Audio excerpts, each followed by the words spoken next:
Hi guys, Hindu ధర్మంలో మాంసాహారం గురించి భిన్నాభిప్రాయాలు ఉన్నాయండి. అందులో ఒక వర్గం వారు రాముల వారు శ్రీకృష్ణ వారు మాంసం తిన్నారని కొంతమంది అంటే, మరి కొంతమంది తినలేదు అని అంటారు. ఇక హిందూ ధర్మంలో ఒక వర్గం వారు మాంసాహారం తింటారండి, మరో వర్గం వారు మాంసాహారం తినరు, అంటే బ్రాహ్మణులు తినరు అనమాట మాంసాహారం. మరి అయితే అసలు హిందూ ధర్మం ఏం చెప్తుంది, హిందూ ధర్మంలో మాంసాహారం అనేది నిషేధించబడిందా లేదా అనేది మనం ఈ వీడియోలో చూద్దాం. ఈ వీడియోలో మీరు పూర్తిగా చూడండి. ఇక మాంసాహారం గురించి హిందూ ధర్మంలోనే గొప్పవారైన ప్రవచనకర్తలు ఏం చెప్తున్నారో మనం చూద్దామండి. వీళ్ళు సామాన్యమైన వాళ్ళు కాదండి. వీళ్ళకి యూట్యూబ్లో లక్షల సంఖ్యలో సబ్స్క్రైబర్స్ ఉన్నారు. ఈ వీడియోలను లక్షల మంది చూస్తూ ఉంటారు. ఇక వారి మాటల్లో మాంసాహారం గురించి హిందూ ధర్మం ఏం చెప్తుందో మనం చూద్దాం. ప్రభుజీ, ఆహారం విషయానికి వస్తే చాలామంది ఈ మధ్య కాలంలో నాన్ వెజ్ ఫుడ్కి ఎక్కువ అలవాటు పడిపోతున్నారు, ఎక్కువగా మాంసాహారం తింటున్నారు. నిజంగా మాంసాహారం అనేది తినడం తప్పంటారా ప్రభుజీ? భగవంతుడు నీకు తినాలి అని చెప్పలేదు కాబట్టి భగవంతుడు నీకు తినద్దు అని కూడా వచ్చి చెప్పడు. ఇక ముందు మనకు వస్తున్న వారు సద్గురు అండి. ఈయన గురించి తెలియని హిందూ అంటూ ఎవరే ఉండరు. అసలు హిందువే కాదు, భారతదేశంలో ఈయన గురించి చాలామంది తెలుసండి, సద్గురు గారి గురించి. ఆయన మాటల్లో అసలు మాంసాహారం గురించి ఏం చెప్తున్నారో మనం విందాము. అందువల్ల మీరు ఒక పండును కోసుకొని తిన్నా, జంతువును కోసుకొని తిన్నా ప్రతిదీ హింసే. Everything is cruel. మనం చెయ్యగలిగింది ఏమిటి అంటే మనకు ఎంత కావాలో అంత మాత్రమే చేయటం. ఇక సద్గురు గారు ఏం చెప్తున్నారు అంటే, ఆయన మాంసాహారం తినవచ్చు అని చెప్పారు. అంతేకాకుండా మొక్కలకు కూడా వాటికి ప్రాణం ఉంటుందని, అవి కూడా భావాలను వ్యక్తం చేస్తాయి అని. ఇక మనం మాంసాన్ని తిన్నా మొక్కలను తిన్నా రెండూ ఒకటే.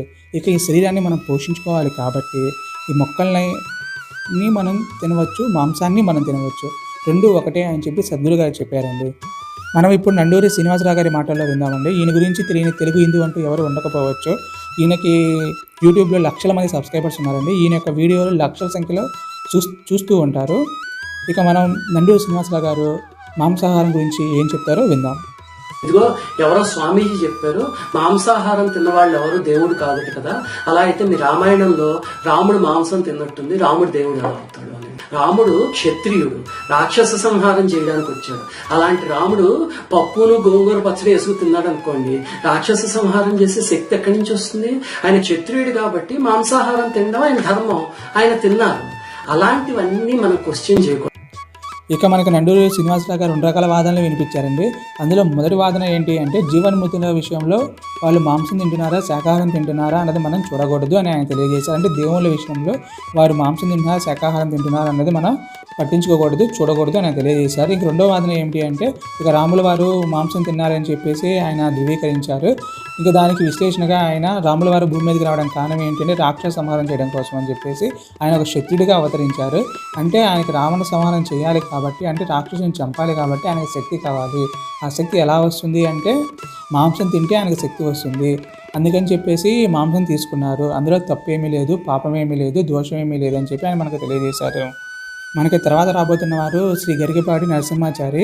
ఈయన గురించి తెలియని తెలుగువారంటూ ఎవరు ఉండకపోవచ్చు. ఈయనకి లక్షల సంఖ్యలో ఫాలోవర్స్ ఉన్నారండి. ఈయనకి పద్మశ్రీ అవార్డు కూడా ఇచ్చారు. ఈయనేమీ సాధారణ వ్యక్తి కాదు. ఈయనకి యూట్యూబ్ ఛానల్లో లక్షల మంది ఫాలోవర్స్ ఉన్నారండి. ఈయన వీడియోస్ లక్షల మంది చూస్తూ ఉంటారు. ఇక ఈయన మాటల్లో ఈయన మాంసాహారం గురించి ఏం చెప్తారో విందాం. చెప్తున్నాము, రామకృష్ణుడు క్షత్రియులు, వాళ్ళు మాంసాహారం తిన్నారు. దేవతలు రామకృష్ణుడు క్షత్రియులు హాయిగా తిన్నారు, ఏం లోపం అని రామాయణంలో స్పష్టంగా. అది నీ వృత్తిని బట్టి బ్రాహ్మణం కూడా వాడు వేదం చదువుతారు, ఆ ఉచ్చారణ, ఆ పరిస్థితి, ఆ పవిత్రత ఉండకపోతే పాడైపోతుంది. ఇక గరికపాటి నరసింహారావు గారు ఏం చెప్తున్నారు అంటే, శ్రీకృష్ణుడు రాముల వారు ఇద్దరు మాంసాహారం తిన్నారు. ఎందుకంటే వాళ్ళు క్షత్రియులు కాబట్టి, వాళ్ళు రాక్షస సంహారం చేయడానికి వచ్చారు, వాళ్ళు బలంగా ఉండాలి కాబట్టి మాంసాహారం తిన్నారు. బ్రాహ్మణులు అలాంటి పనులు చేయరు కాబట్టి బ్రాహ్మణులు మాంసాహారం తినకూడదు. అంటే బలం కోసం మాంసం తినడంలో ఎటువంటి దోషము లేదు, ఎటువంటి పాపము లేదు అని గరికపాటి గారు వారి యొక్క వాదనని వినిపించారు మనకి. ఈ సేమ్ నండూరి శ్రీనివాసరావు గారు ఏదైతే చెప్పారో దాన్ని గరికపాటి వారు కూడా ధృవీకరించారు. ఇక నెక్స్ట్ మనకు రాబోతున్న వారు చాగంటి కోటేశ్వరరావు గారు. కాబట్టి తత్మాంసమును, ఏ మాంసమును తిని కృతజ్ఞుడై జీవించాడో ఈ యజ్ఞములు చెయ్యకుండా, దాని చేతనే మళ్ళీ శరీరమునకు సంబంధించిన మాంసమును తినిపిస్తారు. కాబట్టి కాయిక హింస అన్నదే మంచిది కాదు. ఇక చాగంటి కోటేశ్వరరావు గారు మనకు ఒక భిన్నమైన వాదన వినిపించారండి. ఎవరైతే మాంసాన్ని తింటారో అదే జంతువు చేత నరకంలో తినబడతారు అని గరుడ ఉంది అని చెప్పేసి ఆయన మనకు తెలియజేశారు. ఇక ఆయన పూర్తిగా మాంసాహారానికి వ్యతిరేకం అండి. మాంసాహారం తినకూడదు అంటే గాయక హింస మహాపాపము అని చెప్పి ఆయన మనకు తెలియజేశారు. ఇక మనకు తర్వాత రాబోతున్న వారు షణ్ముఖ శర్మ గారు. ఈయనకి లక్షల సంఖ్యలో ఫాలోవర్స్ ఉన్నారండి. ఈయన వీడియోస్ కూడా లక్షల మంది చూస్తారండి. ఇక ఈయన మనకేం చెప్తారో చూద్దాం. కొంతమంది హిందూ ధర్మం అంటే శాకాహారం మాత్రమే అనుకుంటూ ఉంటారు. అది కాదు అనలేం కానీ అవునని అంగీకరించడం. హిందూ ధర్మంలో మాంసభోజనం కూడా ఉంది. మాంసభోజనం చేసినంత మాత్రాన వాడు హిందూ ధర్మం నుంచి దూరం అయిపోడు. ఒక మహాయోధుడు యుద్ధం చేస్తున్నవాడు ఉంటాడు, వాడికి అవి ధర్మం ఉంటాడు. అంటే మాంసం తినేవాడు కూడా నియమబద్ధంగా చేస్తే వాడు మాంసభోజన.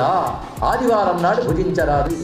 ఇక మనకి షణ్ముఖ శర్మ గారు కూడా నండూరి గారు గిరికిపాటి గారి వాదనతో ఏకీభవించారండి. ఈయన కూడా మనకి ఏం తెలియజేస్తున్నారంటే బలం కోసం మాంసాహారం తినడంలో ఎటువంటి దోషము లేదని చెప్పేసి ఆయన మనకు తెలియజేశారు. ఇది కాకుండా ఆయన మనకు ఒక కొత్త వాదనని వినిపించారండి. ఆదివారం పూట తప్పనిసరిగా మాంసాహారం తినకూడదు అని చెప్పేసి ఈయన మనకు ఒక కొత్త వాదనని వినిపించారు.